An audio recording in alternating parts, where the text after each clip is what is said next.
കൂട്ടുകാരെ എല്ലാവർക്കും എൻ്റെ ഒരു പുതിയ വീഡിയോയിലേക്ക് സ്വാഗതം. ഇന്ന് ഞാൻ നിങ്ങൾക്കൊരു ടിപ്സ് പറഞ്ഞു തരാം. നമ്മുടെ വീട്ടിലുള്ള സാധനങ്ങൾ കൊണ്ടൊക്കെ ഉണ്ടാക്കുന്ന കേട്ടോ. ചുമയും കഫക്കെട്ടൊക്കെ ഉള്ളപ്പോൾ ഇത് കഴിച്ചാൽ നല്ലതാട്ടോ. ഞാനിവിടെ പിള്ളേർക്ക് കഴിഞ്ഞ ദിവസം ഉണ്ടാക്കി കൊടുത്തേ. അപ്പോൾ കഫമൊക്കെ നല്ലപോലെ പറഞ്ഞു പോരുന്നുണ്ട്. അതിപ്പം ഞാൻ നിങ്ങൾക്കും കൂടെ ഒന്ന് പറഞ്ഞു തരാമല്ലോ എന്നോർത്തുകൊണ്ട് ഞാൻ ഇന്നൊരു കുഞ്ഞു വീഡിയോ എടുത്തത് കേട്ടോ. അപ്പം നിങ്ങൾ ഇത് കാണണം, സപ്പോർട്ട് ചെയ്യണം കേട്ടോ. ഇതെന്താണെന്നറിയാം, ഇത് കുരുമുളക് കേട്ടോ, ഇത് മഞ്ഞപ്പൊടി കേട്ടോ, ഇത് തേന്, ഇത്ര മതി കേട്ടോ. ഈ ഇടികല്ലിനകത്തോട്ട് നമുക്ക് കുറച്ച് കുരുമുളക് ഇട്ട് കൊടുത്ത് പൊടിച്ചെടുക്കാവേ. ഞാൻ ഇന്നലെ പിള്ളേർക്ക് ഇതുപോലെ ഉണ്ടാക്കി കൊടുത്ത കേട്ടോ. കുരുമുളക് പൊടിച്ചതാട്ടോ ഇതിനകത്ത്. നമുക്ക് ഇതിനകത്തോട്ട് കുറച്ച് കുരുമുളക് ഇട്ട് കൊടുക്കാം.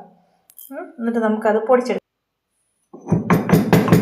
ഇത് കണ്ടോ, കുരുമുളക് നല്ലപോലെ പൊടിഞ്ഞില്ല. ഇച്ചിരി തണുത്ത കുരുമുളകായതുകൊണ്ട് ഇച്ചിരി പൊടിയാൻ താമസമായി പോയി.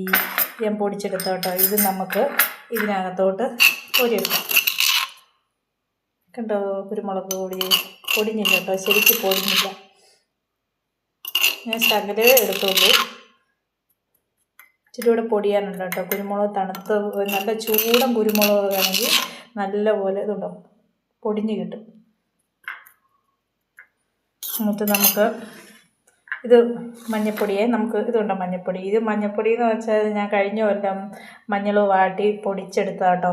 എനിക്കതിപ്പോൾ ഒരു പാത്രം മഞ്ഞൾപ്പൊടി കിട്ടിയായിരുന്നു കേട്ടോ.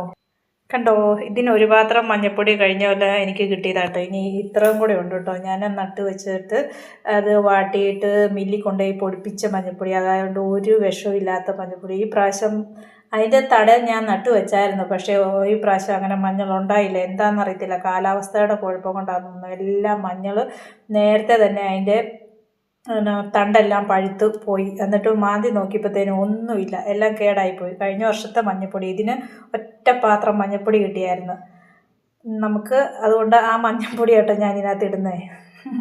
ഇത് ഞാൻ ഇന്നലെ ഉണ്ടാക്കിയതാട്ടോ, പിള്ളേർക്ക് കൊടുക്കാനും പിന്നെ എനിക്കും ജലദോഷമൊക്കെ ആയിരുന്നു. ഞാനും കുറച്ച് കഴിച്ചോട്ടോ. അപ്പോൾ ഇന്ന് രാവിലെ ചെറുക്കൻ കൊച്ച് സ്കൂളിൽ പോകാൻ നേരത്ത് പറഞ്ഞ്, അമ്മ ഇന്നലെ ഉണ്ടാക്കിയ സാധനം ഉണ്ടെങ്കിൽ ഇച്ചിരി തരാൻ പറഞ്ഞു. ഞാനിന്ന് അവനും ചുമയുണ്ടായിരുന്നു, ചെറുക്കൻ കൊച്ചിനും ചുമയുണ്ടായിരുന്നു. അപ്പം ഞാൻ ഇച്ചിരി അവന് കൊടുത്തു, കൊച്ചിനും കൊടുത്തോട്ടോ. നല്ല പോലെ കഫവും പോകുന്നുണ്ട്, മൂക്കടപ്പവും കുറയും കേട്ടോ ഇത് കഴിച്ചാൽ. അപ്പം നമുക്ക് ഇത് ഇന്നലെ ഉണ്ടാക്കിയതായിരുന്നു. ഇനി ഇതിനകത്തോട്ട് നമുക്ക് ഇച്ചിരി ലേശം മഞ്ഞൾപ്പൊടി ഇടാവേ. കേട്ടോ, മഞ്ഞൾപ്പൊടി ഇതൊന്നും വിഷമില്ലാത്ത സാധനം കേട്ടോ. കുരുമുളക് ഒത്തിരി ഇടണ്ട, ഇപ്പം ചിലപ്പോൾ ഒത്തിരി ഇട്ടാൽ ഭയങ്കര കുത്തലായിരിക്കും.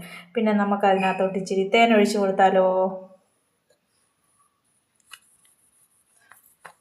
നമുക്കിതിനകത്തോട്ട് വീട്ടിലെ ഞങ്ങളുടെ മലയിലെ വീട്ടിലെ തേനീച്ചയുടെ കുമ്പമുണ്ട്, ചെറുതേനീച്ചയുടെ. കണ്ടോ, തേനൊഴിച്ച് നമുക്ക് കൊടുക്കാവേ.